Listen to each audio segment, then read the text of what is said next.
Everybody, it's Lazer Turret once again. Welcome to a product review. I haven't done one of these in a very long time. Today it's going to be on my portable speaker here. This is the Sony SRS XB2. This costs about $185 brand new. Now you might be thinking to yourself, what? That's crazy. But trust me, it's worth every cent. Like, seriously, the amazing sound you get out of this is absolutely incredible. Two 1-inch drivers. If we flip it around, you can see the passive radiator in the back. We've got a auxiliary here, and the charging cable, and also a reset button as well. And that little flap just closes over. On the top, we got our buttons. This is the power on.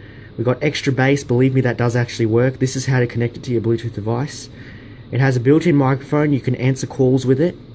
And then, of course, here we have the volume. So this does not control the next track and previous track, unfortunately. But that, to me, is no big deal because I typically use the device and then just have this playing in the background anyway. So typically, the device is in my hand, not this. So for me, it's not a big deal, but it's got a very nice, durable design as well. Like, it actually feels quite heavy when you pick it up, so that's always good. It feels really solid because of the weight. Like I said, two 1-inch drivers, one on either side. It actually has a button as well on the side, so you can actually link these together and have one as a left channel and one as a right channel, which I think is really cool. Unfortunately, I don't have two of them, so I can't show you how that works, but it's still pretty cool nonetheless. Obviously, we got Sony stuff down here. We got it's charging 1.5 amps, 5 volts. Mini USB, obviously. It's got the little rubber feet so that, because if it didn't have those, you'd put it on the table and it would start vibrating like crazy and rattle around and, you know. But the rubber feet stop it from doing that, which is very cool and clever, and I like that design a lot. So, I think now it's time to jump on to a sound demo. I know this was a relatively short review, but, well, sometimes good reviews don't have to be very long. Big things come in small packages, as they say. It gets really loud. It has the bass in it for what it is, definitely. Like I said, it's worth $185. I didn't pay that much because I bought it off my brother for $95 because he bought it for $185 and then didn't use it. So he said, well, you may as well buy it off me. So I did, and I thought, well, it's in good shape, so I'm not. That's a fair chunk of money to fork out, but it is worth it. So anyway, sound demo time. I talk way too much. I apologize for that. By the way, I have my new light here, so we get some good lighting in the video. You would have already seen that video, I suppose. Is that on? I can't tell. Yes, it is.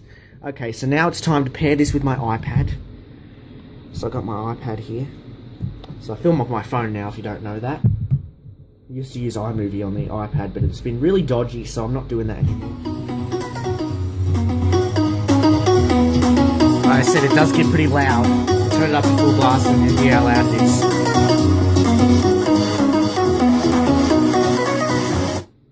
For the quality test, I shouldn't have it that loud though.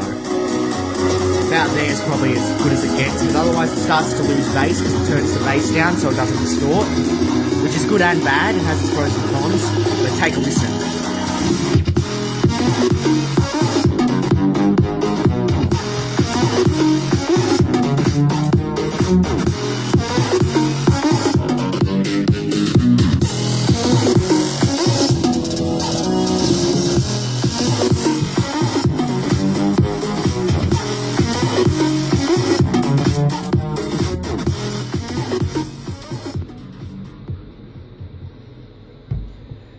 So, as you can clearly tell, it has some very, very rich tone and some nice bass for what it is. Like I said, two 1-inch drivers. Can't go wrong with that, especially because it's only got one passive radiator. I've seen speakers like this with multiple passive radiators and they still don't have as much punchy bass as this has got. It does, like I was mentioning before, just then, it does lose a lot of that bass when you turn it up, and that's because it actually turns the bass down so that you don't get audible distortion, which is good and bad. Good because then it sounds cleaner. Bad because, you know, when you turn it up you lose the bass and you don't get to hear how much bass it is when you turn it up. So you like to have it at about probably halfway-ish. So that's probably something to keep in mind if you're if you end up purchasing one of these. If you do turn it up, it's going to lose its bass. However, you still get nice, crisp, clean audio, which is pretty much what you want with a portable speaker. You want it to sound good, but it also has a bit of bass in there too, which is nice. And you can see the design there in the center there. I'm not really sure what that is, but anyway, so that's my review on the Sony SRS XB2. My gosh. Sorry about that. And I hope you guys enjoyed, and let me know what you think in the comments. Tell me if I should do more of these reviews, and also let me know what else you want to see reviews on, because I have a few things I could do reviews on. I could do a review on, say, this stereo, for example, or I don't know. I don't have any examples in front of me, but that's my review on the Sony SRS XB2. I hope you enjoyed, and again, let me know what you think in the comments, and whether I should do more of these, and yeah, I'll catch you guys in the next one. So stay tuned for more, leave a like if you enjoyed, and yeah, bye.